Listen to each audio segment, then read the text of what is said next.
Hello, everyone, and welcome to the Postmodern Art Podcast, the podcast dedicated to giving artists who are wowing the world over the platform they deserve. I am your host, Nathan Ragland, and welcome to the last podcast of 2020. It's been a hell of a year, to say the least, so hopefully 2021 will be leaps and bounds better. However, ironically enough, for the last podcast of the year, we have a first. We have our first game developer on the podcast in Antonio Freyre, the indie developer behind Merlino Games' The Chameleon, a third-person stealth game with incredible powers and fat pixels. It is a fun and insightful conversation that I hope you all enjoy. If you do, please like and share this podcast to the world to get the word out about this podcast, but more importantly, this incredible game.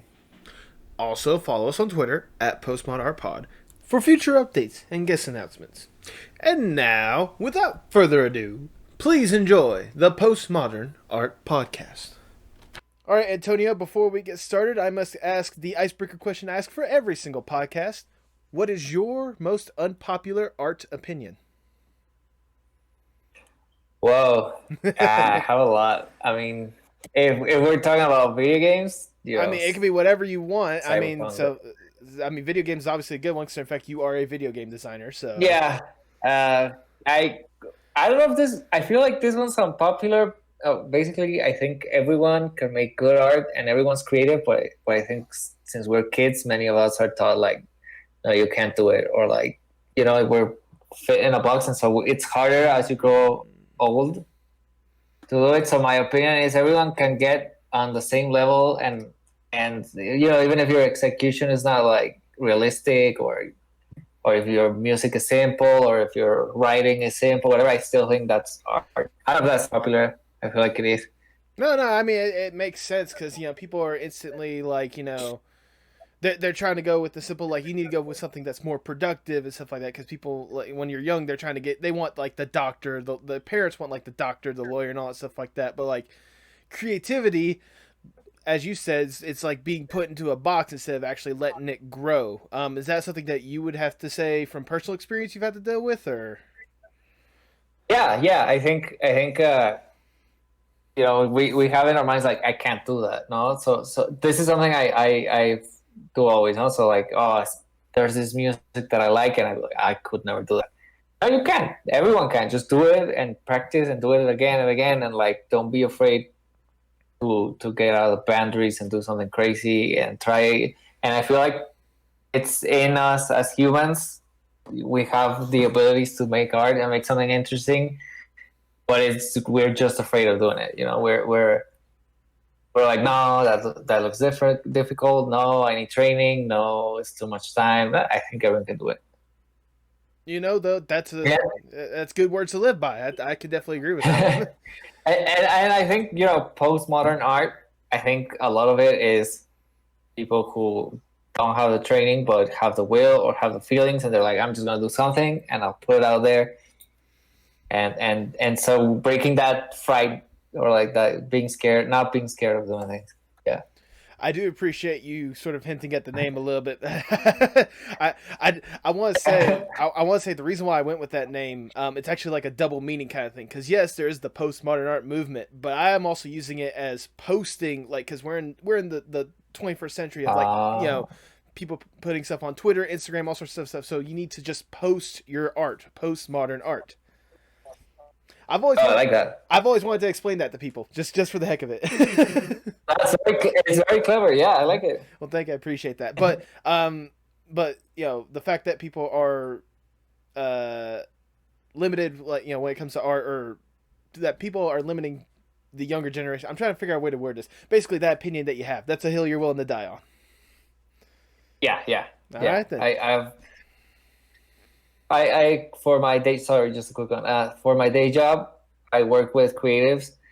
Some are very junior, some are very senior, and the juniors are always like, "No, I can't do it. No, I need years of experience." And I'm like, "Just do it, try it." And if you can't make a realistic painting, then do something else that you can do. But as long as it like represents you, it'll be art. Like if you put your feelings in it. So I feel like that's something I like sharing. Those are definitely good words to live by, and I cannot think of a better way to start the Postmodern Art Podcast. Welcome, everyone, to the podcast. I'm your host, Nathan Ragland. Feel free to subscribe on YouTube, follow on whatever audio streaming platform you prefer, and follow us on Twitter at PostmodArtPod for future updates and guest announcements, including today's guest. He is the creative mind behind The Chameleon, a stealth exploration game set in the 70s, jam-packed with insane powers, tension, and some of the fattest pixels around. From Merlino Games, welcome to the podcast, Antonio Freyre. How you doing today, Antonio? All good, thank you. Excited to be here. Well, I'm excited to have you here. Believe it or not, you were actually the first video game developer to come onto the podcast, so this is very monumental in my opinion. So. Great, cool. Yes. Well, before we actually jump into your game and what's it all about, I want to sort of know the backstory or the origin stories of you when it comes to art and video games. What got you interested into art and video games and music and all this different kind of stuff? So like all of it, I've always liked video games since I was a kid. Mm-hmm. When I was a kid, I didn't have. I always was like a console generation behind. So everyone had the 64, I had the SNES, and when people had the GameCube, I had it, and also with computers. And so I didn't have access to many games. I had Half-Life 1 though. Okay. And I had a lot of free time, and so I started just messing with it and like trying to. I make skins, for example, but I was like making them on MS Paint. And then trying to make maps in my shitty computer, and I just kept trying, and it was fun. And so life got in the way, and first, I had to study. I studied media. I studied graphic design also. I've always been interested in this, so I started working in the creative tech world. Okay. And on the side, I have a band, and I make music. Okay. So when the pandemic started, I had a lot more free time. And I'm working from home, and I said, okay, remember when you used to be a kid and you made mods for Half-Life? How about you try making games again? No, I have a lot of time, and now I have all the skills now after all my career. I have like programming skills, art skills, music. So I thought, okay, put all that together, use my free time, and make a game. And at the same time, I was replaying the first Metal Gear. Oh, okay. All the Metal. Yeah, so my favorite games are Metal Gear, all of them, and so I was replaying the series, and I was like, hey, that doesn't seem that hard to make nowadays. If you take away the cutscenes and things like that, the gameplay itself is pretty simple. And so I was like, okay, let's try it. And I tried Unity, I tried Unreal Engine, and I started working on Unreal Engine on like a little prototype. At first, I was just gonna make a Metal Gear clone, and as I was making it, I coded the character movement and all the skills, but not weapons. And then I coded the AI. But the AI, I got to the point where they would chase me. They didn't have weapons. They couldn't capture me or anything. They would just chase me. And I started just testing it, and I was like, wow, that's fun. I'm having fun just running away from the bot. And so I was like, maybe I can make that the game. And so I started just playing around with those ideas, and I made it so the Chameleon is a game where it's a stealth game. It has all the normal stealth sort of like basic ideas where you have to hide. If they see you, there's an alert mode and you have to escape, or they will catch you. But it has that twist where, okay, there's no weapons, and so what do I do if you don't have weapons? I have to give you powers to hide or to escape, and I have to give the enemies also a way to catch you, and that's how it started to evolve, and that's how I started to get the ideas. Oh, there we go. So that's my background, and I've been working on this since we started. It's March. My day job went work from home when the quarantine started, and then it's now permanently forever. It's gonna be work from home, so it's perfect for me because it's also I don't have to do 9 to 5 either. It's now goal based, and so I have a lot of time for the game. Well, there we go. And yeah, that's how I think how I made the move because I've like my whole life I've been releasing music. Mm-hmm. I have a few albums out and making art on my own just because I like that, but I wanted to put everything together into something like this. Well, that's awesome. I was gonna say right off the bat, you already answered like at least 5 questions I had right there off the bat, which is Well, wonderful. um, I yeah, I speak a lot. no, no, that's perfectly fine. In that case, podcast is the perfect platform for this kind of stuff because I appreciate just conversation more than anything else. So going back a little bit, you said that like you were always like modding or this kind of stuff with like Half Life and all these different games and such. Was it when the quarantine happened that you decided right then and there you wanted to be a game designer, or was that kind of just like a passion that you've always wanted to pursue at some point? Yeah, I always wanted, but it was always like it's too hard, or the industry like they will exploit you and crunch you and destroy your dreams, or like And so I was always one of those like the music thing also. No, it's like maybe as a hobby, maybe in the future, maybe. And I went into this more formal day job, which is just like a manager at a tech company. It's just, it's more like that. And I always had the idea, but I was like, no, one day, especially because two things. I thought it was too hard. I didn't study any programming. I just had to learn it from. I had to learn it for my job like a few years ago. So before that, I didn't know anything about that. I knew the art side, I knew Photoshop and 3D modeling and music, but I didn't know the programming. And the other is that the tools that exist right now also make it way easier to do it on your own, right? So when I was 18 or whatever, it was hard to develop something on your own. Like and time, money, skills. There were no tutorials everywhere. And right now, with the engine that I'm using with Unreal, there's so many tutorials. There's so much documentation. There's groups. Like there's this. It's called Haunted PS1 community. There's a lot of people who are making games with PS1 graphics, and they're super nice and super helpful. There's tons of YouTube videos that I can learn from. So that's also, I think, a difference. No, that right now it's very easy. The engine is free, for example, now. Back then you could mod. Yeah, the engine is free now. I think you only pay royalties if you sell more than, I think, 100,000 or $1 million. Okay. But you can use it and you can publish for free, and only after a certain amount of sales you'll pay.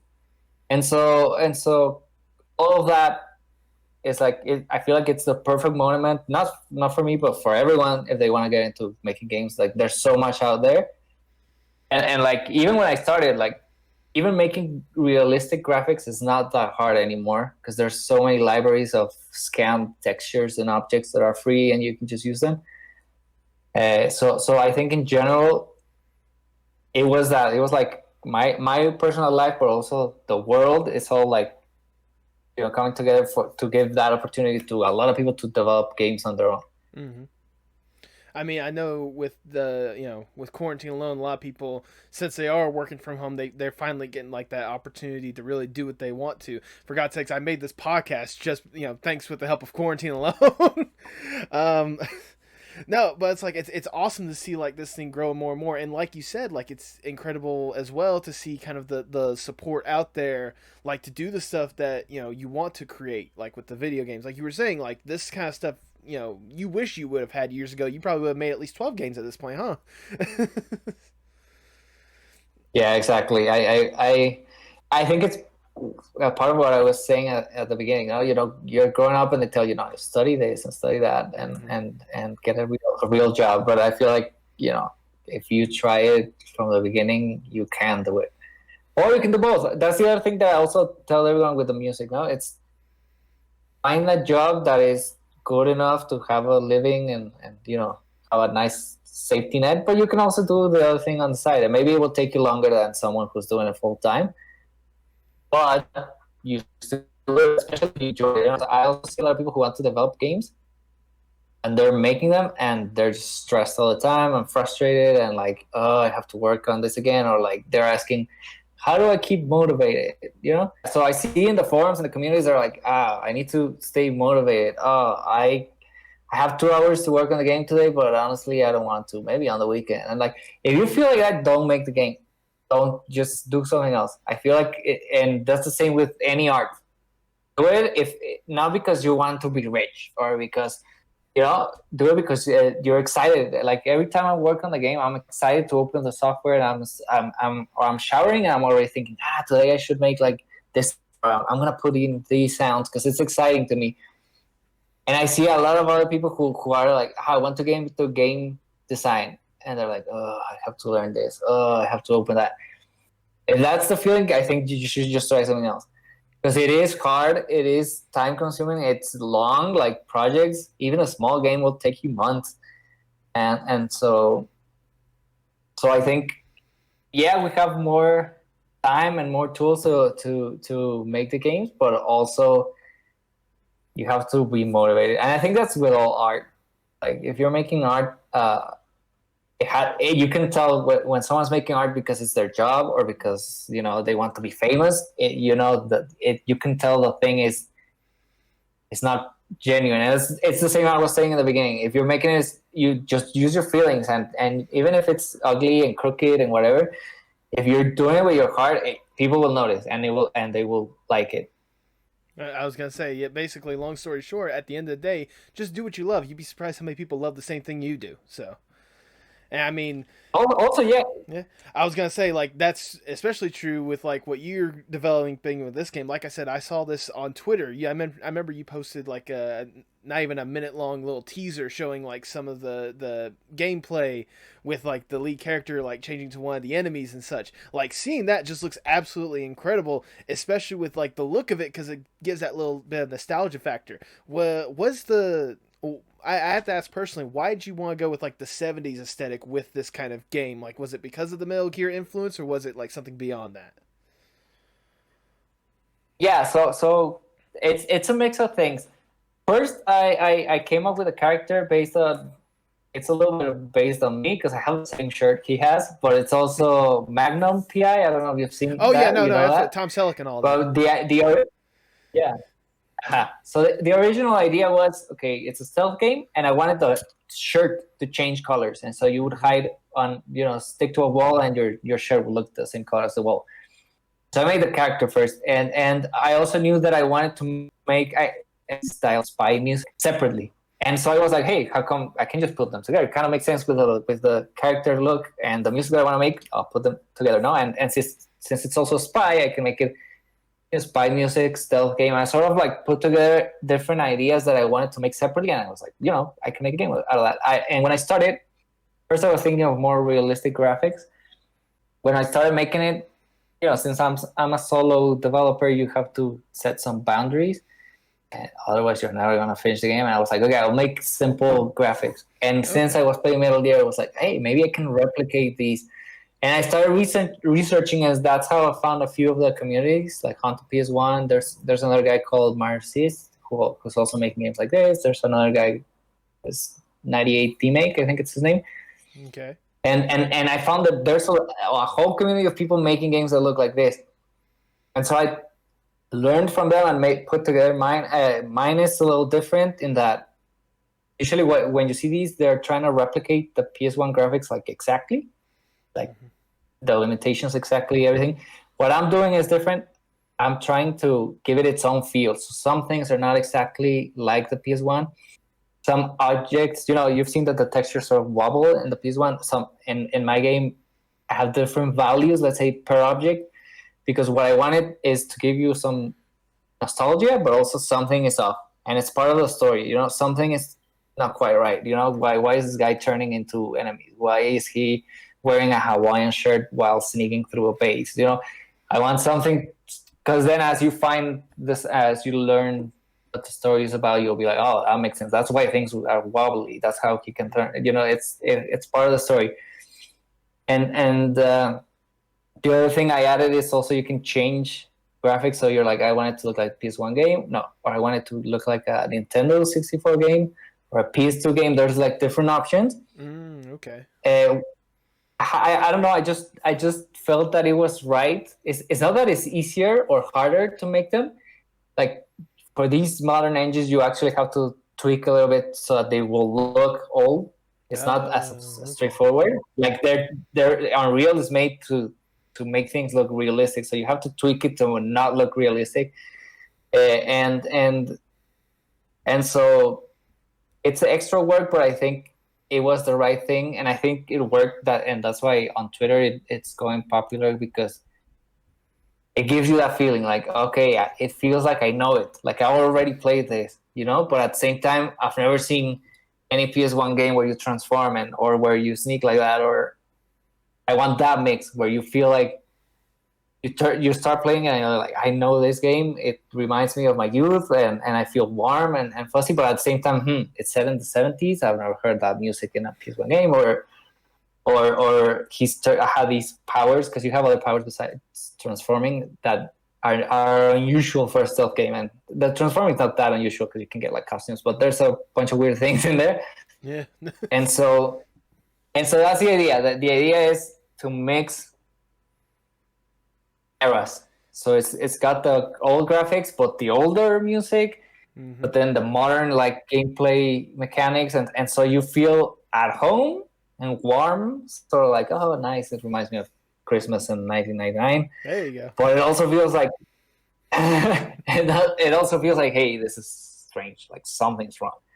and I hope once people play it, they will feel that, no? Because that's the other thing. I knew as a solo developer and as like my first game, I can't make a massive elaborate game. I can't make a role-playing game with so many things. I don't want to spend 3-4 years making it.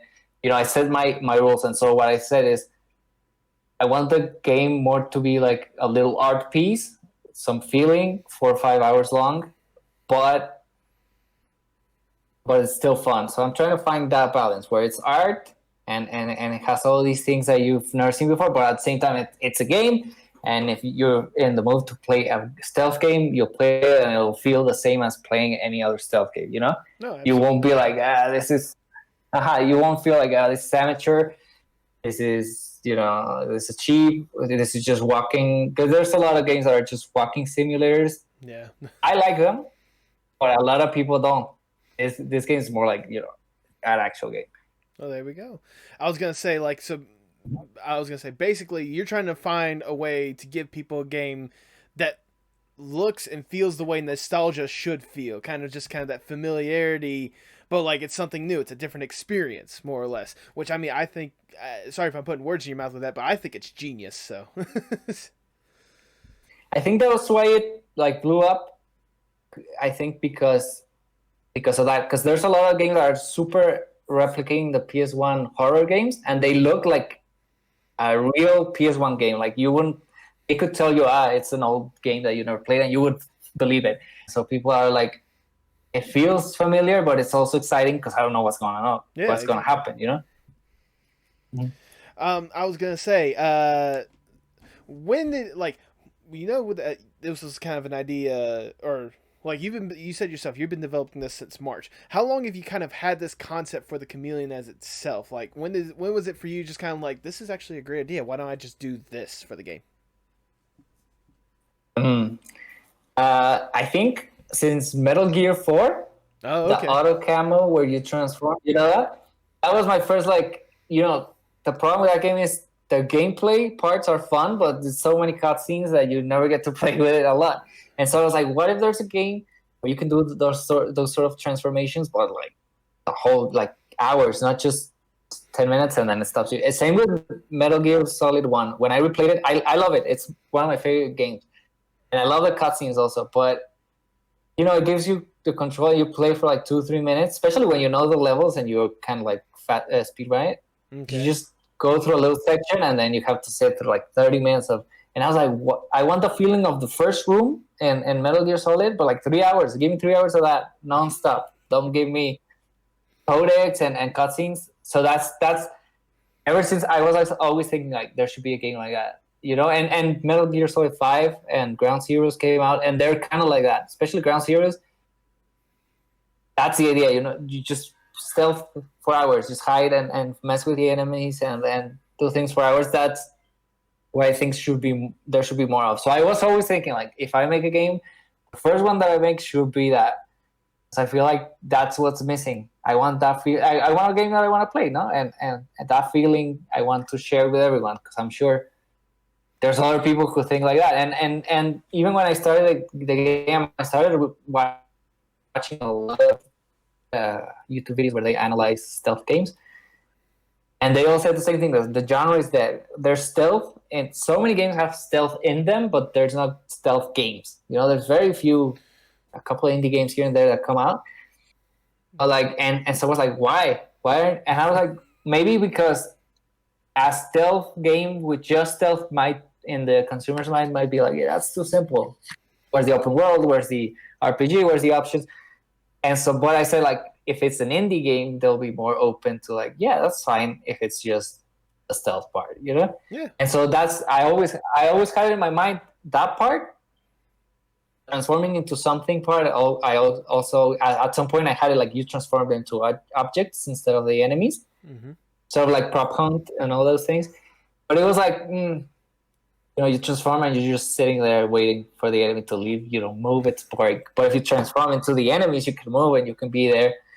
And what happens in the game is when you transform, you have an energy bar and it'll start, depleting. And so you get nervous because it starts beeping like, hey, it's going to turn. You have like 3 seconds left. And so you have to hide again and things like that. I mean, I don't know about you, but I would certainly be, nervous just with the designs alone that you have for these guys or whatnot. How did you come up with like at least the concept for the enemies looking like these like basically like people wearing the hazmat suits, but the hazmat suits didn't work, so like they're all like toxic or something. How did you come up with that design? So this is one thing that I had in mind when I saw the name of your podcast. So. I was a little like blocked at first. I just had regular enemies where it's just like some guard, like it was a copy of the Metal Gear enemies. And so I went on this thing called Art Breeder. Sorry over my accent, I don't know. But anyway, I think you got it right. It's AI. All right, it's AI, and so you can like mix images or not even images. You can just tell like show me something random or write, and the AI will make something that doesn't exist. So in this one, I went and I was like guard, and I put in some guards, and so it made me some enemy, but the face was all glitchy, and so I put it in Photoshop and I just started painting over it, and that's how I came up with the idea. And I was like, because another one of the ideas I had was I don't want like anything on screen, like indicators of you're hidden and like lights where the enemies are. And so I said like I want to show that on the enemy, so I came up with the light that they have on their face, and it changes colors to indicate like suspicion or alert or normal behavior. Like it's red, and so they've seen you. It's orange, so they're suspicious and they're gonna come find you and things like that. And when I put them in the game, I was like, whoa, they're scary. Yeah. And so because I also had have these like sort of stiff animations for them and more like fluent ones for the character. And I was gonna change theirs, but it works. Like you see them, and they also make some of these weird noises and beeping, like the same idea. No, there's something off about them, and so I was like, yo, just keep them. And the first thing I ever showed was a picture of them. I put it on Reddit, on low poly subreddit, and everyone loved it. So I was like, okay, I'm like on the right track. These are the enemies that I should show. And yeah, but so it was a mix of using the technology to come up with ideas. I didn't want to like just use the thing that it gave me, but it was more like I have creative block, so let's just go in there and generate a bunch of things until I see one that is like, hey. And so I saw that one. It looked like some sort of frog man thing. I don't know. As soon as I started painting over it, I was like, yeah, that's the guy. I was gonna say, like, the design alone, I know it's probably because it's like a very popular game right now, but it looks like the Among Us model's like beefy older brother, like that's what my first thought when I saw it. So. Yeah, exactly. It does look like that, and I mean, Among Us is old, but I hadn't seen it until after I made the enemies, and I was like, oh no, people are gonna say I ripped it off, but now everyone's been very positive about it. Like they don't say like you ripped it off. It's more like what you said, like, oh, it looks like the scary version of those guys, and so it's like cool. It's just one of those right time, right place, right? yeah, I think it is. Now a little bit. Well, not that. Words are wonderful, right? No. A little bit ago, you said that you were working with Unreal Engine mainly because of the free software and such. Have you used other softwares with it, or was it just it was free? You've heard the reputation of it. You just had to go with the Unreal Engine. So the Unity is also free, and there's a bunch of others that are free. It was a mix of. I have a friend who works professionally with Unreal Engine, so he can sort of guide me also. It was a mix of also I love the first Unreal game, and I also did some modding for it back then, and that kind of graphics always interested me. So it was a mix of that. Also, the tutorials that I found online. The Unreal Engine has this system called the Blueprint system, where some of the things you don't have to code them. It's more like you have these little nodes and you connect them, and it's like coding, but it's way simpler. You don't have to write. Maybe you've seen that. I don't know. I personally have not, but I get what you're getting at. Like that's actually very smart. Yeah, exactly. And so you don't need to code, like actually write the code. Like functions could be little nodes that you connect, and you just write like a little value. And so some of the parts of the game are way easier to make that way. And so it helps you just to go faster and also to get to a early prototype faster. To if you're like more of an artist than a programmer, it also makes it way easier because it's similar to other software. Like there's 3D software that has that sort of nodes where you connect things, and so that's how I chose it. I once I chose it, I realized there's less info on how to make these old style graphics for it. For Unity, there's so much, and there's so many games made with these types of graphics in Unity, but not for Unreal. But I just poked around, wrote some people, and eventually found people who knew how to do it and who could teach me. There we go. And for example, the transformation effect, people liked it a lot. It's basically I was playing with the PS1 graphics thing. And there's a value that if you increase it, it starts getting all like pixely and weird. And I was like, hey, instead, because I was doing some other transformation before, where it was just more like on, like I don't know, like sort of like the skin changed, like sort of in the X-Men movies, you've seen like Mystique. Oh yeah, absolutely, yeah.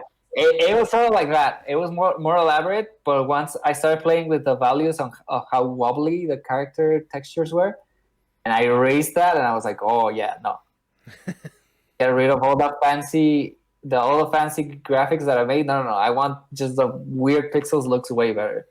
Oh no, absolutely, and I mean it's certainly like an amazing effect that you have going with that. I haven't gone too much into the game with that. What other powers should we expect like our main person to have? Like, is it just a transformation thing, or is there like other things that our main guy should expect, or is it too early to spoil that? Right. Oh, it's fine. I don't mind. I can. So there's a dash. Oh, sorry. No, I was gonna say I'd love to just dig a little bit more into this game because once again I am like super excited for this. Yeah. So there's a dash where you just dash to the earth or the ground, and it helps you either escape or reach some areas that are like, cross a chasm or like fly through the air sort of thing. So there's this dash. There's I think you've seen that. There's a punch. You can punch the enemies. It will drain your energy, but it's like this. If you punch an enemy, he's gone. Like he's knocked out forever. There's stealth takedowns, which are just you can sneak into behind an enemy and you absorb it. So it's not just like that you kill it, or you absorb them, and it gives you energy also. There's so in modern games like Fortnite or Minecraft, you can create cubes sort of, and so in this one you can create a crate. In stealth games you're always hiding. In stealth games you're always hiding behind crates. So here you can create a crate, and I'm making so every power has hiding capability. Like it helps you hide and helps you escape. So you either put a crate where there is none, so you can hide behind, or an enemy is chasing you. You put the crate in a hallway and you block their path. Things like that. And there's another thing where you can teleport. And there is one power at the end that I don't want to spoil. Okay, no. Well, basically, we have to delve too far to spoil the territory. but it's like the main part of the game. Like the story. Once you get that power, you understand the story, and when you finish the game, you get to a new game plus where you have that power, and the game plays completely different. Ooh. So the idea is like when you finish the game, you're like, wow, that last power, I want to use it again, but the whole game. And then when you play it again, they're like, oh, so that's another thing. Since I'm a solo developer, I wanted to find a way to give you more gameplay without giving me like another year of development, you know? So I came up with this power at the end. And I think from the friends that I've played it, I think it works. Like once you get to that power, you're like, oh, it's like a new game. I want to play it again because it's like a different game. You know? Oh, I can only imagine. Like, it just makes me more and more just, ooh. I can only imagine, like, with how much time and effort that you've already put into this game and such. With what are you hoping to see with this game, like, more or less? Like, are you hoping to, like, how much of a splash do you want to make when it comes to, like, the indie game world when it comes to this?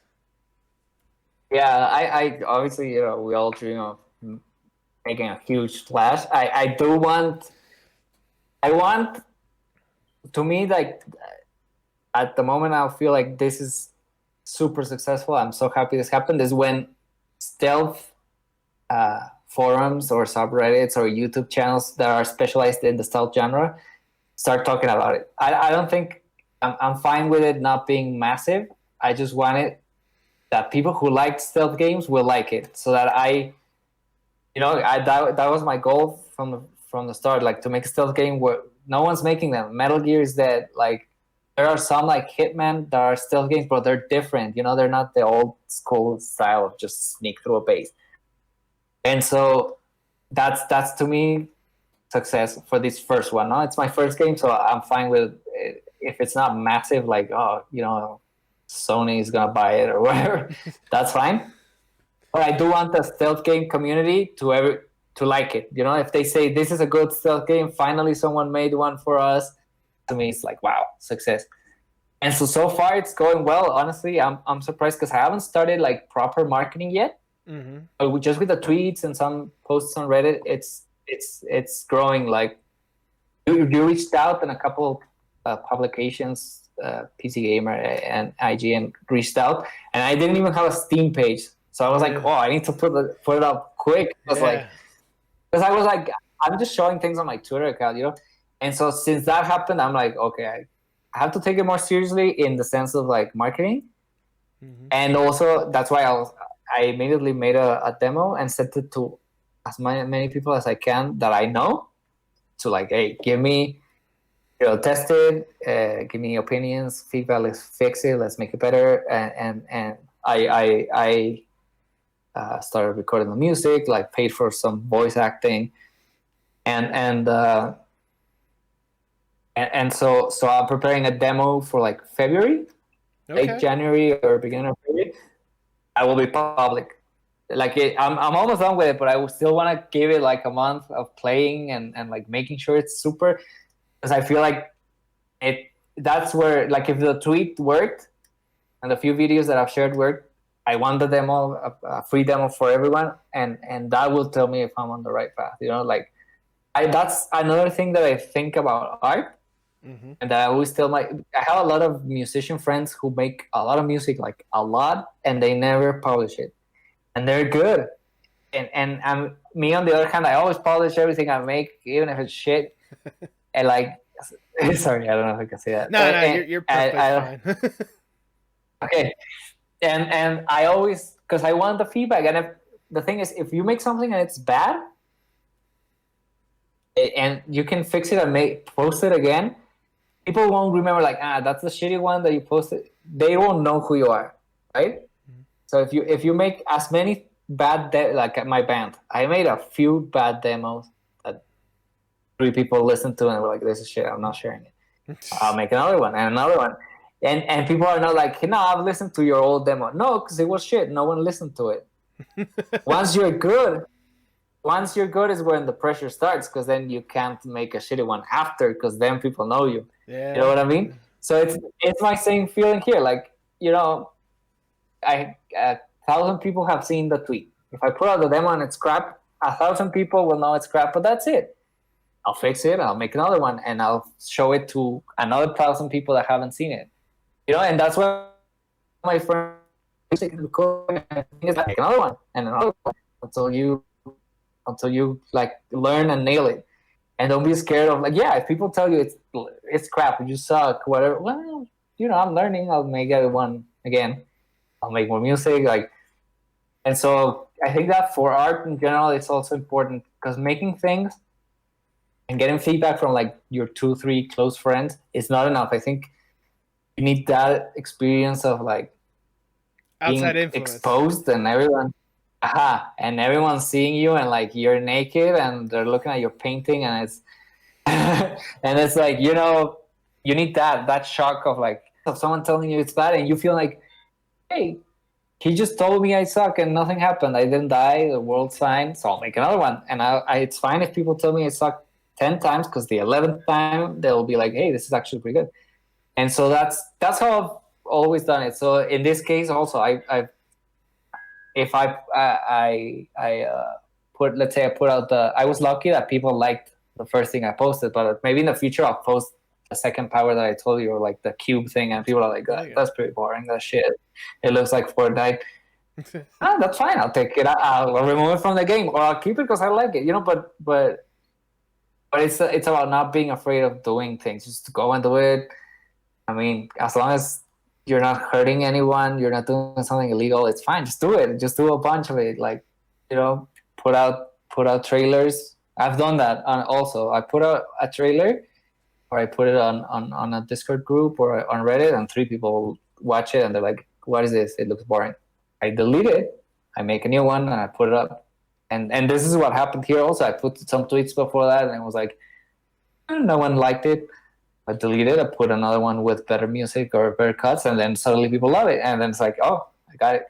I think as a new artist, as a new developer, as an indie sort of person, you have that chance. If a big company does it, they're gonna get destroyed, and no one's like if you see a trailer for a big video game, like if they make another Metal Gear Solid, and they put out a trailer and it looks crap, everyone will think it's crap, and the news will spread. And so if you're a big company, be more careful. If you're an indie or a local band or an Instagram artist who's just starting to make some paintings, or just put them up, it's fine. There you go. I was gonna say it's funny how you mentioned like the big ones if they made a new Metal Gear Survive, because I clearly remember everyone's reaction to Metal Gear Survive when that came out. Everyone roasted the living crap out of that, and like you see the horror stories these days when it comes to like Square Enix with Avengers or BioWare with just about anything they produce these days. You always see like the horror stories, but it's like when you're an indie developer, like you're saying, if nothing else, you're just trying to test the waters more than anything else. You're trying to make sure that what you're making is quality, because no one is expecting. I'm not gonna say no one is expecting nothing from you, but like the bar is a lot lower because you don't have the excuses that these big developers have. Yeah, and for example, me, I don't have the bar is lower. Also, I didn't quit my job to make it. So I'm doing it on the side. So if I take 3 years to make it or 6 months, whatever, it's fine. I don't have investors like or a Kickstarter where they're telling me like, you suck, or like an early access game where people are bored and never want to play it again. I have that freedom and that's what I wanted for my first game, like that safety of just, I'll do it at my own pace. If people like it, great. If they don't, I'll do it again. Or let's say I put this one out. And everyone's like, Merlino games, crap. First of all, I doubt anyone will remember the name. If I put out another game, no one's going to be like, no, he made the Chameleon, it sucks. Or if they do, I just rebrand it and release it. But not being afraid of, like, let's say this game, for some reason, no one likes it. I don't want to be like, oh, I'll never do art again. I'll never put out another game again. No. Just rebrand, put a new, different type of game, and let's do it again, There you go. Because, it's like, yeah, I think that links to the first thing we were talking about. Like, we as not just people, like say it like it's someone outside, not me, all of us are scared of rejection or like failure. But in reality, once you experience it, once you fail, it's like, I'll do it again, it's fine. Versus as long as you have that safety, because there's some people who are like quit their day job and use all their savings to make their game. That's a different thing. I feel like your first games, you should have that safety net of learning and your first everything. Like if you're a band and like you have a few fans and you're like, fuck it, I'm quitting my job and doing the band full time, and you spend all your money with a producer and make a shitty album and then you're broke. No, first do it with the safety once, and this is what even like big companies do this. Like put like the minimum viable product. Don't spend a lot of money on it. Don't spend a lot of time on it. Just put it there and see if it's worth pursuing. And that's what I'm doing with video games also. And that's what I did with music first. And what happened with music is like my band does very well in the genre, but it's just a tiny genre. Even the biggest band in it don't make enough money to survive. So in this case, I'm like, okay, I'll take that same approach. I'll make a small game that looks the way I want it to be and that is fun for me to make during my free time. I'm not gonna spend my whole money on it. I'm not gonna hire a bunch of people and put it out there and learn. Do I like making it? Do I like the experience of putting it out there and people giving me feedback? Do I like, once I make sure of all that, I'll take the next step. But honestly, I've been lucky that people like it and it's blowing up. And so I feel like that's part lucky and part like, you play so many video games in your life and you watch so many YouTube videos where they analyze them. That at some point, all of us are already have some notion. I'm sure you do too. And anyone who plays video games, you already have a notion that like boring, what's going to be fun. And so as long as you stick to that, like without like that, that's what I'm doing with the game. No, I play it and I like, if I add a key card that you have to pick up and to open the door, if I was playing a game, would I like that or not? And so I think that helped. Because then people who like the same things as you will like it. Mm-hmm. I mean, at the end of the day, we're all individuals. We all like little things about games here and there, and I feel like the fact that you're taking the time to put what you love into a game that a lot of people also love as well. It's incredible to see already like the fan support that's already been behind it and such. Did you expect the game, like whenever you posted like these little trailers and stuff, did you honestly expect like the bit of attention that's already garnered so far? And no.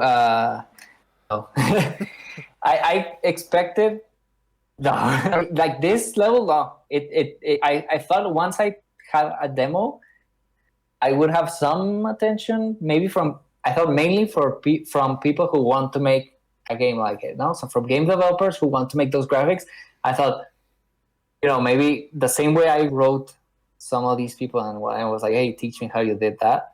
I thought I would get messages like that. Mm-hmm. But I didn't think like it would, because it spread a lot and also with people who because I started looking at their profiles, like who's following me, who wish listed the game, who's on Twitter, and I see that it's just regular consumers. It's not people who are super just like retro gamers or like who only post indie games, or some of them are like that. But there's a lot of people who are just like, I want to play a game and this game looks like a fun game. That's it. Yeah. And so I'm excited. I'm also since that happened, I'm like, okay, this is not just only my passion project and whatever. I want to make sure these people have fun when they have it. I want to make sure that some people write me and they're like, I'm a speedrunner. Do you have things in the game for speedrunners, like glitches or like a time counter at the end, things like that? And I'm like, yeah, okay. I want to make sure those are things I like too. So I want to make sure that these people have that. And no, but I didn't expect it, and it adds to a little bit of pressure because I wanted, because it's different. No, as I was saying, this whole rant that I had, where like put out things and fail and it's fine. Yeah, well now I'm failing. I have like more people looking at it now. Yeah, and but at the same time, I have more people like I will send you a demo, for example, and all the people who have reached out, I want to send them a demo and be like, not just like see people put up a demo and it's like, yeah, give us feedback on our forum. No, but I want to like talk to you and you tell me what you thought. And so that since these are the people who found it first and thought it was interesting, these are the people who will guide me, you know. You, for example, you saw it and you thought, oh, this is interesting, it's cool, and I want to reach out, and so I want to know your opinion at some point, but not just like, hey, did you play it? Yeah, did you like it? No. Yes, bye. No, you want like Why in did depth. you? Yeah, you want like in depth. Like Aha. this is why you enjoyed it. Like I like this little aspect of it. It's cool to do this. Yeah. It'd be better if this was done like that. Like I can understand where you're coming from because again, this is like your first like foray. Is that the word I'm looking for? It's your first step forward into this kind of stuff, and you want to make sure that you're putting out a quality product now that you have more people actually paying attention to it.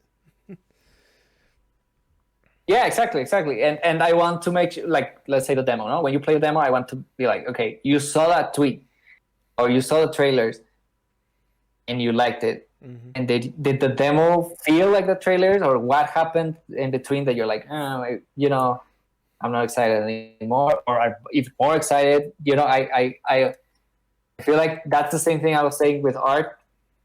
That art is like something it's very human, no? So it's not just about like your skills or whatever, it's like feelings. And so if people liked what they saw, I want to know what they felt. I want to know why, because sometimes people don't like the game. It's because the microtransactions and this and that. But I feel like it's all about feeling. Like, no, it's because I feel scammed. Oh no, it's because I feel like bored or stressed. That's the kind of thing. And so I hope that the game, the demo, and eventually the game, fulfills that promise of what you felt when you saw that little video. That it was like, oh, it's interesting, but it's also familiar, but it's also new. Once you play it, I want that, I want people to tell me, hey, it felt like the trailer. Like the thing I saw, it's exactly what I felt. And we'll see. I hope so. And trust me, I can understand where you're coming from with the whole entire microtransactions thing. How everyone's frustrated with that. If you want my opinion of if you want my opinion of microtransactions, you must pay 99 cents to this website and the link below. No, I'm joking.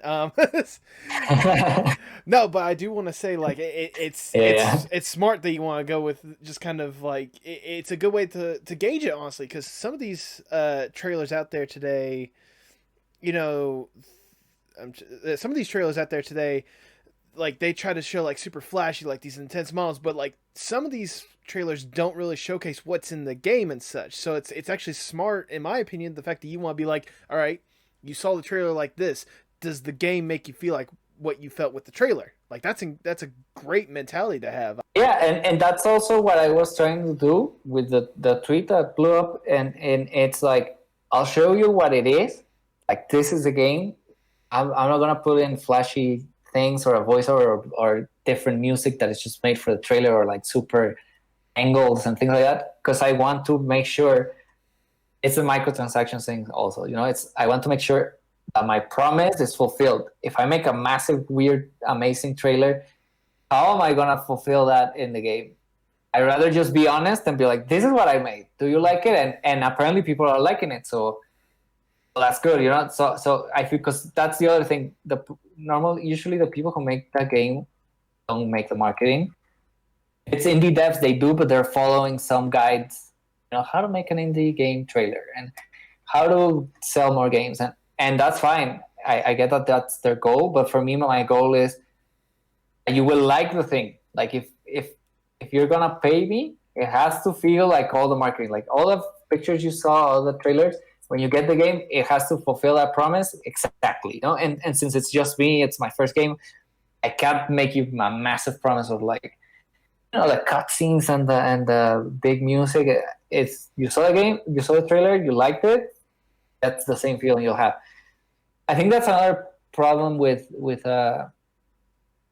indie game developers with their first game that I'm seeing is they put a lot of I don't know if you have this expression in English, like a lot of cream, a lot of decoration, the creme de la creme, as they say. Just kind of trying to go all out, trying to make it seem like more amazing. Whenever instead it's just like it's a simple little game. And then you see all the marketing, it looks amazing. You play it, and you're like, the trailer was the whole game. The game is like short, and that's it. And that there's one cutscene, and I saw it. This happened with Metal Gear Solid 5. I love that game. I don't have But a lot of people had the complaint that all the cutscenes were in the trailer. And that's it. And all the bosses were in the trailer. And I don't want to make that mistake, Like I want to be honest, and it's like, and I think that's another part that is different about game development that is not there in other art. Mm-hmm. If you're painting, you just finish the painting and you show it. If you're making music, you might show a demo and then the finished version. But even the demo is a finished version of the song. It's like a recording already.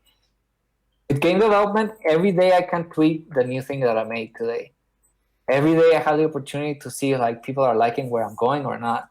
I can write a little text that is like, today the enemies are harder, and everyone can be like, no, I don't like that. Like yesterday, I think I posted this little. So in the game, you can find audio logs that you can listen while you play, and it tells you more of the story.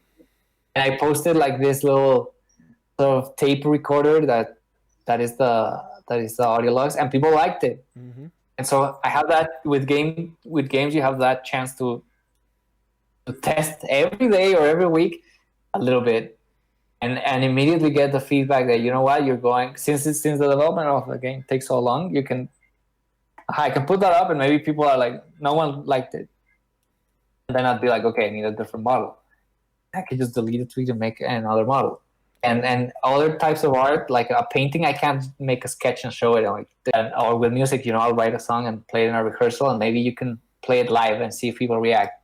But that's it. You're not like, hey, everyone, this is the first 3 bars of the song. What do you think? You can't do that with music, but with the games, I can show you 5 minutes of gameplay every day. I can show you the new room that I made. Do you like it? This is boring. Are you interested? And that's what I've been doing, and it also helps a lot. I think it makes it easier. I'll post a picture, and they're like, oh, what's that room in the back? That little purple light looks interesting. And so I'm like, okay. So people like when I do that, that you have a little hallway and there's like a mysterious room there. They are gonna go. They're gonna want to go in there. So it's way easier. Let's say that if I had to make a full game and not show it ever, and at the end you show it, that must be so hard and like crushing. That if no one likes it and you work years on it, I think that's something that also indie game developers should try. Just put it. Yeah, just put things out every day to show people what you're doing. Because like at the beginning you told me like, don't tell me spoilers, huh? Or maybe if you want, I feel like it's keep some things secret, but it's still you have the power of the internet and all these people to help you make your game. Like I'm not making this on my own. I'm making it, but I have these Discord communities of game developers. And I post something, and everyone's helping. Everyone's pitching in, and same with Twitter, and same with you. You're telling me what in this podcast you told me the things you liked of what I posted, and so now I have ideas, and I'm like, okay, let's make more of that. And I think that's because big companies do play testing and like pay for QA and all that. I think like as an indie developer, you can just be clever about it and just do it for free. The same way everyone's on Twitter, just put something up there, see if it works. Yeah, that kind of thing. I was gonna say. You say I talk so much. No. That is perfectly fine. I was just gonna say, basically, when it comes to like how you're going forward with this game, like you want to be honest with the people, you want their honest opinion and such, and you want as much feedback from them because they are ultimately the people that are gonna be playing it. Take note, EA, big companies. Just saying. Exactly. I don't know why they don't do that. Like big companies will just make a game, put out trailers and whatever. But suddenly at the end you get the game and it's crap. And you're like, I feel like because they don't have any motivation to try because they feel like their name alone it's gonna sell at least X amount of units and such. I mean, a lot of like even whenever they do cheaper games, like they may do like a trailer here and there, but they know that the name EA or like Epic or whatever, like they're gonna put their stuff out there because they know people are going to be buying it one way or another, and that's not how it should be. You need to realize that people are going to be wanting to play a quality product maybe over and over again. They want to get their money's worth. So yeah. So I mean, it's incredible to it's always incredible to look on the opposite end, seeing the people that, even if it's just one individual person like yourself with Merlino Games, making something that you truly love and have at least hope that other people would love as well. I do want to ask, like, you, now that Merlino Games is making this and such, like, is this your priority right now, or have you already started thinking a little bit more in the future, like possible other games that you might want to consider, or is everything at this point just make the Chameleon what you want it to be? For now, is just make Chameleon, make sure it's released and like a quality release that is like, I don't want it to be a 30-minute game, but it's also not going to be 20 hours. I think it's 4 or 5 hours of quality, tested, no bugs, fun, interesting. Like, to make it a solid release. I'm not aiming for the stars and like I want to sell 100,000 copies and whatever. I just want it to be a game that enough people say that's good. That signals me to like, make another one. I want enough feedback, enough players tells me, okay, you're on the right path. You should make another one. And I already know what the next one that I want to make is. Ooh. But I don't even want to start it. I don't even want to start it until I finish this one. Okay. The Chameleon is more. Yeah, it should be out by July. It's pretty advanced already. Like, I haven't shown much of it because I want to have enough things to show from here. So right now I'm just polishing the demo to get that out, and then I'll finish the rest. I have like half of the game finished, and yeah, but that's my idea for now. I want to make a solid stealth, not Metal Gear Solid, a good stealth game that people like. That's it, and then if people play it, I'm as long as they say this is a good stealth game, I don't need them to say this is a game of the year or this is the best indie game of 2021 or whatever. Just want them to say this is a good stealth game. There are no stealth games, so automatically it's a great stealth game. Mm-hmm. As long as it's well made and fun, mm-hmm. and that it becomes like a launching pad to make other more ambitious games. Like, I will have that community already. Let's say right now I have only I think it's 1,000 Twitter followers. Let's say at some point when the game's released, I'll have an X amount of followers. I want to make sure that I have that community so that when I make the next game, that those followers will be happy. That's how I've managed my band, and I think it has worked. Yeah. I built a small audience, and the next thing I make is for that audience, to make them happy, to be like, thank you for supporting the previous thing that I made. Thanks to you, I am making these things, so I'll make it one for you. And what happens, I think it's naturally, since you're making it for people, not you're like thinking of them and making sure they will be happy. That brings in more people. No? So in this case, I want to make the demo for the 1,000 people that followed me on Twitter from all these trailers. Yeah. And that's it, And so if that demo is made for them, with not thinking just like, I want to make it so that they share it and bring in more people, or like, I want to make it so they wish list and they will pay me whatever release price. No, I want to make it so that, thank you for sharing the trailer. Here's the demo as a thank you because you liked it, no? And so I feel like if you do things like, it's the same.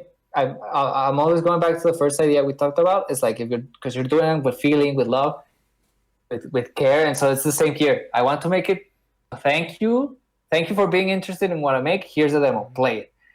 And I feel like since it's made like that, it will be good. To some people, maybe it might not be the greatest or like the most popular game, but it's good for that type of people who like the trailer, and so they'll be thankful and they'll be like, I love the demo, I'll share it, and so I'll spread. And then I'll get X amount of followers, and I'll release the final game for them, All right. And with the next game. There we go. For the next. Sorry, you can go ahead. My bad. Because a lot of these, you read books and tutorials on how to make an indie game, and they tell you like, study the market and make something for a broad audience that everyone can play, and like all of these things, which is fine. I'm sure it works to make you money, but what I want is like more of this personal touch. Like it's I'm making it for this, and if it's good, it'll grow. Not making it so it grows, not thinking of I'll make a game so that it blows up. So there's this I'll name it. There's this game called the First Street. And so the guy, it's his first game also, and he blew up and he sold hundreds of thousands of copies. I don't know, it's wild. And the game is very simple. And you play as a fox and you walk through the forest, and that's it. And he says, like, I made the fox. He didn't make it. He bought the fox model because he saw that there was a niche on the internet that likes playing as a fox. And so he said, like, if I put cute graphics in it and a fox, it'll blow up. And it did. And everyone likes, his videos and trailers and GIFs got shared so much that it got massive. And that's one way of doing it. I'm doing it the other way. I'm instead of thinking, like, what do I sell to people? Is first, I'm making one for my own. So I made it, and a few people liked it. So now I'm making it for me and those 20 people who liked it. And then those, since we're making it like, as a community that likes similar things, they will share it and they will bring in more people. And so you were interested by the graphics, or some other person from a blog wrote me and it's like, wow, the graphics look like the type of graphics I want to play. And so he's part of this. No? We're making a Chameleon, and I'm hoping you like it. I'm not hoping everyone likes it. I'm not hoping Reddit will tell me, oh, it's the most upvoted post of the year, whatever. It's good. In my situation where I'm not investing my life savings into the game, so I don't really need that, make all the money, and like I don't need to think that way. I see it more as art, like you said. It's like make something that I like. Apparently, other people like the same thing as I do, and more people will like it as it grows. But at the same time, not worry about how I'm gonna monetize it, how I'm gonna sell skins. It's a fun game that I liked, and hopefully it will give me an audience to make a next game, no? And a game that the Chameleon audience will like, and then eventually we'll make a third game that the Chameleon audience and the second game audience will like. That sort of thing. I think that's what has motivated me. I mean, it's certainly good motivation at this point. It's definitely kept you going at this point. I want to give you a little bit more motivation, in fact, or let's daydream for a little bit here. I want to ask this fun little question. So let's say, like, you release the game, it does, like, really successful, like even more successful than you can imagine, to the point to where, let's keep within the Metal Gear Solid thing, to the point to where Kojima comes up to you and is like, look, this game is incredible. I want to work with you to make a new original game. What would be your dream game to make? Like, just with any creative control and like all the resources in the world, what is your dream game? Okay, and but you said original, because my dream game is, obviously I want to make enough games so that I can make Metal Gear Solid, because everyone wants to make a Metal Gear Solid game. Right. But I like, my dream game is Ground Zeroes, but massive. So okay. Metal Gear Solid 5 had all that going in and out to the base and back to the map, and the map was empty, and it was good, but it had something missing. And to me, Ground Zeroes is like the perfect game for my taste.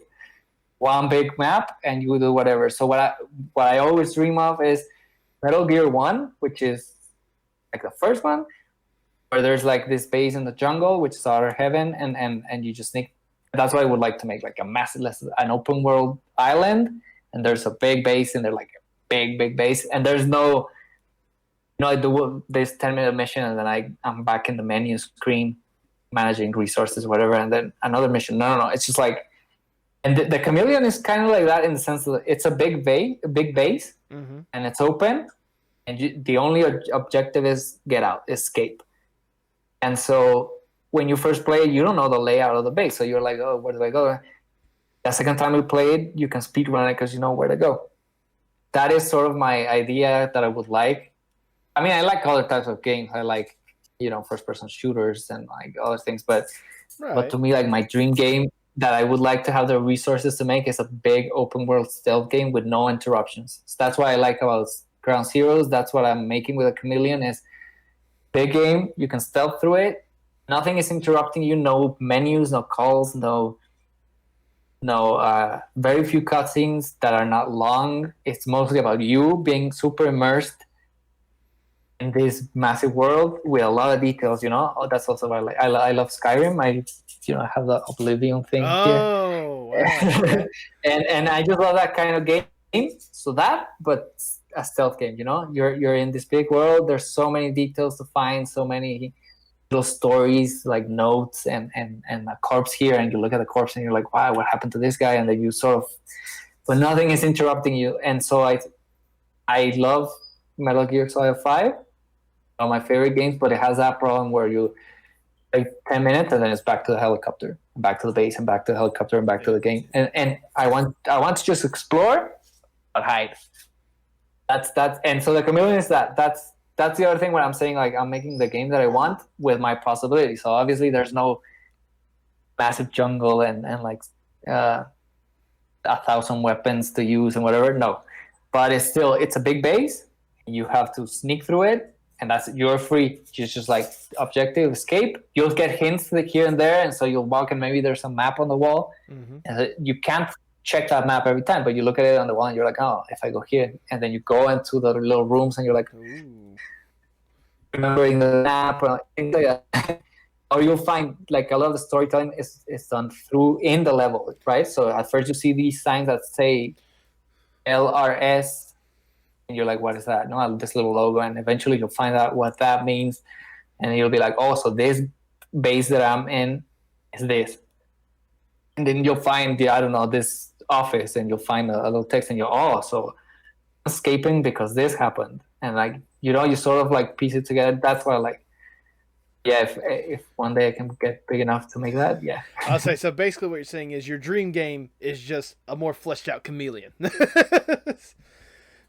Exactly, yeah. And I would, yeah, edit maybe differently, but yeah, I'm making the, let's say, the small version of my dream game, yeah. Because that's the other thing. I wanted to make something that every day I'm excited to make, that I'm not going to be like, oh, I have to go all these things. It's boring. Oh, yeah, because I'm like playing on these games since I played Metal Gear Solid 1, and then I played Ground Zeroes, and I was like, oh, they're almost there. Like my dream game is almost made, so I'm like, I'm just gonna make it. Yeah. Obviously within my limitations, but it's more like a business card. No, I'm telling you, hey, this is what I would make, but like 10 times as expensive or as bigger or whatever. Well, there you go. I mean, hey, there's nothing wrong with that. I mean, for God's sakes, your dream game seems to be a lot of other people's dream games as well, just based on the love and support you've gotten so far. In fact, with the game being close to being released, and everyone that is on board so far, where do you hope to see yourself 5-10 years from now with this aspect? Hopefully, yeah, the Merlino Games is a studio with a few people working in it, not just me. Mm-hmm. And it's something I'm doing full time. I think that's I like to put realistic goals, and just that a studio that has enough money to survive, to live a decent life. A small team is fine. I like going step by step, not in 5 years I'm gonna be EA and I'm gonna be massive. Yeah. I want to have a studio that has a few games released, that has an audience. Like I said, I want instead of a massive audience, I want medium or small audience, but that is very engaged, that they like us, that they're like excited for what we make in a more personal way, not like, oh, this, if right now, again, Metal Gear Solid, let's say they announce another one, it's a great game director and whatever, and people will be excited, but it's not personal. It's more like, I like this franchise and this massive company, I hope they make a good game. I would like a more, even if it's more niche or smaller and there's just like 5 employees or whatever, but a place where like, our fans know our names and our fans can write us and be like, I'm excited because of this, because no one makes this type of game and I want it. I feel like there's StarCraft has a massive community, but they're like that. And they're so sad that Blizzard has turned into this thing and they're not making good StarCraft games, but they're still, and so the developers of StarCraft 2 left Blizzard and started their own company, and people are like that. people are writing them not like, oh, make a cool game. No, they're like, I love this little detail that you put in the game. I know that this detail was made by John Smith, whatever. Yeah. And I know that this dev put I don't know, the balancing. It's more personal. It's more. I like that. I like that. And that's where you hope to see yourself at some point, just kind of, growing, yes, but like still have that personal connection to the fans and to the people that enjoy your stuff. Yeah, yeah. I think that's what I enjoy more. It'll because I've worked for big companies like IBM and things like that, and it just feels cold. Like you don't know who's buying the things. You don't. It's weird to me. I'm sure some people like it, but I feel like it's too distant for me. I like this more engaged thing where I'll put something out and I know, hey, I've seen that avatar before. That guy always writes me. There you go. And that kind of thing. And even if I don't know them and I don't really talk to them much, I know that this person always reacts well to the wobbly graphics, for example. And I know this other person likes when I put out big colors. And so when I tweet something, I already know X and Y people will like it, no? And the others maybe not. But I like that experience. So let's say right now it's small, it's too small, but at some point, have an audience like that where we have a Discord where we talk and the Twitter when we share and when we announce a new game. They're excited not just because they like the game, but they're like, oh, it's because they make games that I like, not games just to sell them, but like they care, I like that. And so when I'm making this, I like when people react that way, when they're like, I've been waiting for a game like this and it hasn't come out. I hope you do well. They tell me that instead of just being like skeptical or like, you're new, let's see how it works. They're like, they appreciate that I'm making something they like and they offer support, or like, you invited me to this podcast. You were like, okay, it's your first game. It doesn't matter. Let's come to my podcast, talk about it. Because I mean, that kind of relationship, I think it's nice.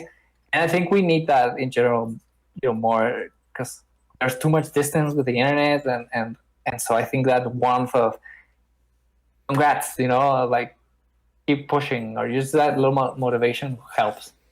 Oh no, that's definitely something that I'd like to push. That pushing people to help kind of create more or less. That's what I wanted to do with this podcast more than anything else. Showcase people that are making the stuff that they love and like are actually going out and doing it. That's why I thought you were a perfect fit to hop on the podcast. And I want to say thank you personally for taking time out of your day for doing this. One last question that I ask every guest. Obviously, anyone can make the argument, and the argument should be solid, that video games is considered art. So for you, how important is art, not just for you, but for the world as a whole? I think art, it's very human, and it's important to keep that humanity, because I feel like art gets us close in some way. Like art will get us close if we both like the same thing, but also art makes us stuck if we don't like the same thing, or if we both dislike the same thing. We're like, I hate that abstract paintings, I don't know, and you're like, yeah, me too, and we talk, no? Or you like I don't know, certain type of music, I like another type, and we discuss it. You tell me, as long as you're open-minded and you're like, okay, show me your death metal, and you listen to it and you're like, I don't like it, but I appreciate that you shared it. I appreciate the feeling you put into it. I feel like art is important that way, in that it keeps us human. It's all about the feelings, all about sharing an opinion, a view without it's different to go on Twitter and share a really harsh opinion or hateful thing. Text, no? And you're like, that person sucks. How could they say that? And like, but if it's art, and instead of saying that it's a painting, or you feel stressed when you look at the painting, then it's like he's sharing, without attacking you. It's just the feelings. This is the raw feelings, and I think we it's. I don't know how to say it, but like we interact better if it's just that. No, it's not words that are attacking you. Like if I make this game and someone's like feeling that warmth of like, it feels like my youth and like the games I used to play. But maybe someone younger or someone older don't feel anything. But that's fine, because I'm not telling him, hey, modern games suck, or like Pong and Space Invaders suck. I'm not telling them that. It's just like, this is what I made, this is how I feel, and they either receive it or not. But it's like a more smoother way of sharing feelings and ideas and concepts and dreams, and like, in this haunted PS1 community, there's a lot of people who make super weird games where it's like a bad nightmare and it's weird things happening. And they're just sharing it, and they're like, this is what I feel. This is what I feel like showing. And it's cool because then you feel what they're feeling, versus if they wrote you a tweet where they're like, normal people suck, it's better to be weird. That's not. But art gives that feeling of like, this is who I am. Everyone look at it. I'm open, and I think we should all be like that. More open, more not afraid of being. This is me, and same with the person who receives it. Because with art, you'll always get like all the people who tell you that sucks. You're awful, whatever. Yeah. You have to learn to be like, it's fine. This is their opinion. It doesn't matter. To everyone, their own at the end of the day, and art is a great way to express that. Antonio, I just want to say thank you so much for taking time out of your day. I'm out of questions, so thank you so much for taking time out of your day to sit down, talk about this game. I know I've showered a little bit of praise already, but I honestly cannot wait to see more and more as we get closer to that release date, because it just looks like a fun nostalgia trip, even for those that don't have the nostalgia for it. Like, it just looks like a fun little nostalgia, but at the same time, like, challenging and entertaining game that I just honestly can't wait to get my hands on. So once again, thank you for taking time to actually make this game, and thank you for taking time to sit down and chat with me. I really do hope that it goes well. I really cannot wait. Thank you very much. Go ahead and plug your stuff for the people down below. Just wishlist the game on Steam. You can look up the Chameleon, or on Twitter.com/Merlino_games. Just follow me, and please just write me and tell me what you like, what you don't like, what you think, what it should have, it shouldn't have. That's the most valuable tool, I think, for an indie game, from an indie game developer that's starting, and even experienced ones. I think it's more valuable that you tell us your opinions versus just let's say you wishlist the game. You thought it was awesome and you wishlisted. That's cool, but it's even better if you go on Twitter and you tell me, you know what, that scene is boring, and that scene looks cool. That's way more helpful. So if you have the time for that, I'll be eternally grateful, and I hope the demo in the next few months like satisfies your excitement for the game. All right then. But with that, all I have left to say is, for the people at home, hasta luego, amigos.